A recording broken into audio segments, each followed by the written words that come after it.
दो भाई, दो देश और एक जंग। क्या आपने कभी सोचा है कि एक ही माँ के दो बेटे और दोनों अलग अलग देश में अलग अलग देश की सेनाओं की तरफ से लड़े एक ही जंग?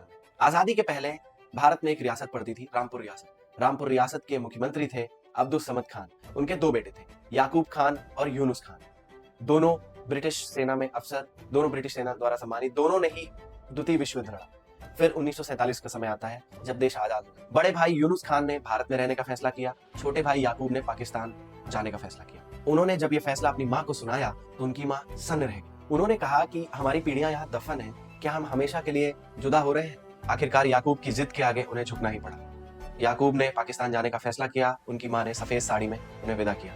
और हाँ, वो कभी नहीं भूली। और कुछ ही महीने बाद कश्मीर की जंग में दोनों देशों की सेनाएं एक दूसरे के सामने थी। पाकिस्तान बटालियन का नेतृत्व कर रहे थे याकूब खान और भारत की तरफ से गढ़वाल राइफल्स का प्रतिनिधित्व कर रहे थे उनके बड़े भाई यूनुस खान। इतिहास में शायद ही कोई दूसरा ऐसा उदाहरण होगा जब दो भाई दो अलग अलग देशों की तरफ से एक दूसरे के सामने जंग लड़ रहे हैं। दो सगे भाई एक ही खानदान, एक ही घर से निकले, आज दो देशों के लिए लड़ रहे हैं। शायद देश की जिम्मेदारी परिवार और खानदान से कहीं सोचिए, क्या गोली चलाने से पहले उन्होंने अपने भाई का एक भी ख्याल किया होगा?